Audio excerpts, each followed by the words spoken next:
Hi there, just back from the Melbourne Cup lunch where I won a mozza, as they say. Anyway, back to Clive Palmer versus Universal Music in the Federal Court in front of Judge Anna Katzman. Episode 25 of the vlog, and another one where I'm looking at my cracker court case commentary.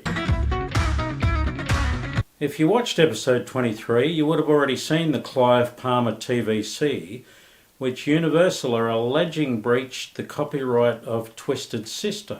First, I want to give a credit to the Sydney Morning Herald, who've been doing wonderful coverage of this case day by day. Of course, they're doing it for the average person in the street, and I'm trying to provide commentary for people on the border of music and advertising, like the vlog says. I'm doing it for you and me. How about a bit of hyperbole to begin? If Clive Palmer wins this case, it could have enormous repercussions for the music industry and the advertising industry. Theoretically, it could mean that you could record a cover version, a soundalike, anything you want, and not have to pay for it. I think it's unlikely, but technically possible. But I guess it would depend on how Clive wins.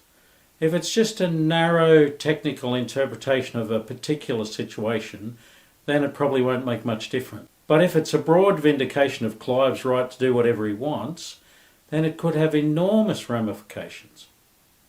Could be the end of the world as we know it. And without knowing how the case ends, how Justice Katzman rules, I'm going to make three bold predictions. Firstly, Clive will lose.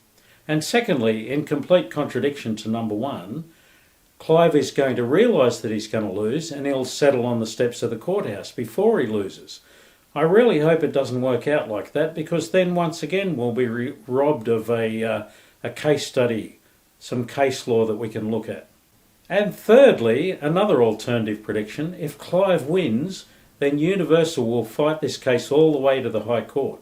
They've got too much to lose here to back off altogether.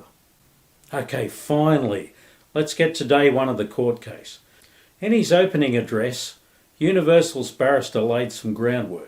He told us that it was a big song, part of the rock pantheon. Now there's a word, pantheon. I really like that one. And we knew it was a big song. I guess he's got to lay some foundations along the way before he gets into it.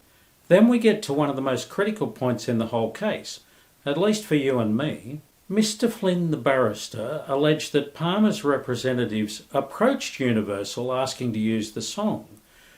But then they took the song because Universal put some prerequisites on the table that they didn't like. So they took it without paying for it, allegedly. I imagine that probably meant the prerequisites were that Universal wanted to review and approve the creative before it went ahead. And Clive didn't want to do that. And maybe the cost of the song was a prerequisite as well. I guess you could call it that. Clive probably didn't like that either. So they broke the golden rule. We always say to our clients that if you are planning to record anything that is even remotely similar to an existing song, then do not ask us to request a quote for the song. That's just about the worst thing you can do, because A, you put it in writing that you're interested in the song. It's like a smoking gun, I guess. And B, you put the music suppliers on hyper alert that you are interested in that song, so of course they're going to be watching to see what you do. Here's an analogy. I like an analogy. It's like going to a real estate open house, a house for inspection, and looking at all the expensive artwork on the walls, asking the person how much it's worth, getting your photo taken, writing down your name, leaving your business card, and then coming back late that night, breaking in and stealing all the artwork. Of course, you can probably expect a visit from the police. I'm not even up to the end of the prosecution speech, and already I've gone too long.